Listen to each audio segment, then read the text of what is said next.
Hello, welcome back to Periwinkle Dream Studio. I haven't made a video in a while, and that is for a pretty good reason. A lot has happened and a lot has not happened at the same time. So I figured while you guys watch me set up some journal spreads that I did back in May in real time, I would go ahead and talk to you guys about what's been going on and what will go on. In my last video, I talked about wanting to put everything planner related kind of on a hiatus or a pause to work on my illustrations, and I have been doing that. I have been working on painting and drawing and doing little doodles here and there, things to help me get prepared for preparing my illustration portfolio.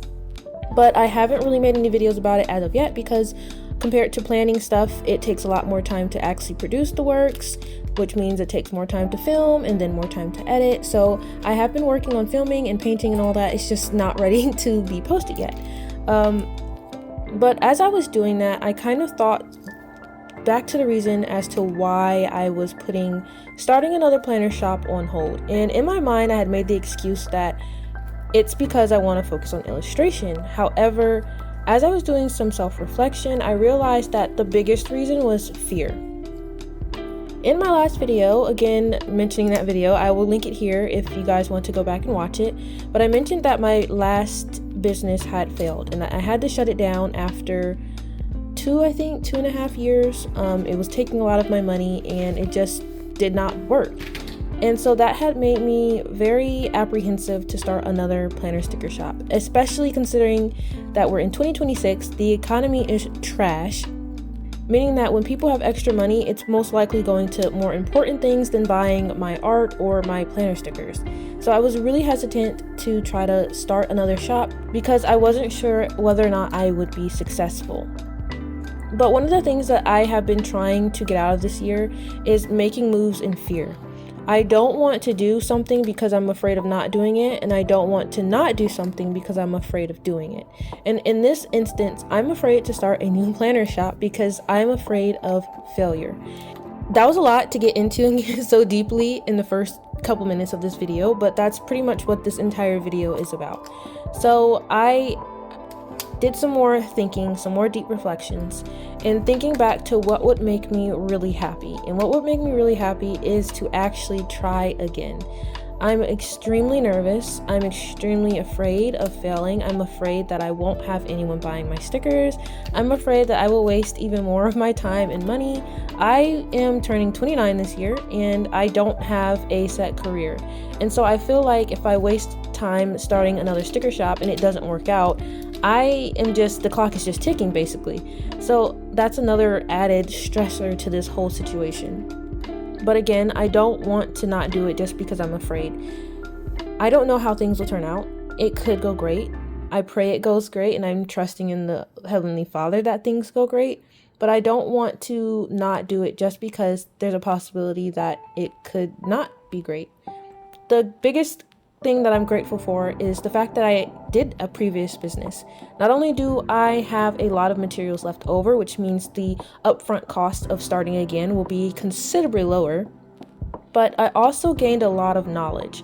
If you've been watching my channel from the beginning, you know that the main reason why my business failed is because I became a caregiver a month after I launched my shop to my mom. So the biggest thing that I was lacking was marketing. I did not have time to make videos, to edit videos, to do posts, anything like that. And so nobody knew my business existed really. I did in-person markets, but money is tight. So in person, people are less likely to buy because there's so many other shops around them that they're like, well, I want to choose this and choose that. And I was the only stationary type shop there. So I didn't get a lot of business with that. But as I said before, I gained a lot of knowledge and I know what mistakes I made previously that I can fix. I even had the opportunity somehow to take a free Google certificate course for digital marketing.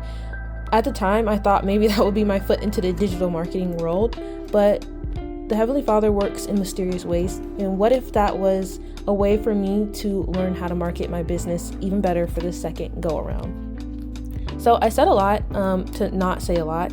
Basically, I am going to try to start a new shop. I hope that each and every one of you here watching will stay along for the journey and potentially become customers or even just supporters through kind words. I don't expect anyone to buy anything because, again, I know the economy is kind of trash. So even if you just leave a comment, that would make me really, really happy, just to know that somebody is watching and somebody understands. So moving forward, what does this look like? Like I said, this is 2026. I'm well aware of the financial issues that are not just in America, but worldwide at the moment. So I want to be sensitive to that. I also want to be sensitive to health concerns. A lot of the stickers that I've been making for myself, I've been using vinyl sticker paper, and then I realized I was creating thousands of tiny particles of microdust every time I used my sticker machine to cut the paper. So I've been looking into the best sticker papers to use that are not only not going to harm my health, because no offense, my health is a little bit more important than some nice looking stickers, but also would still be quality. I've been doing research into what I would like to sell. I'm really interested in starting a mail club. I think that would be really fun. And I want to combine both my planner stuff and my art stuff into one shop.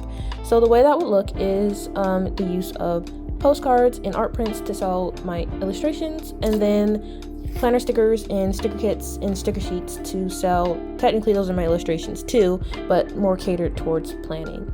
I have a set date in mind, but I don't want to give it out just in case it doesn't happen. But I do have a date in mind, and just know that it's coming soon. I'm working behind the scenes to make this happen, and I would really love if you guys would come along for the journey. I also know that a lot of people who watch my videos either watch them because they're into planning or into illustrations. So if you have any suggestions on what you personally would like to see in a shop, or just any suggestions about how to run a shop if you have any experience, please feel free to share that with me. I'm really interested to learn all I can before I start, so that I can make sure I set this shop up for success as much as possible.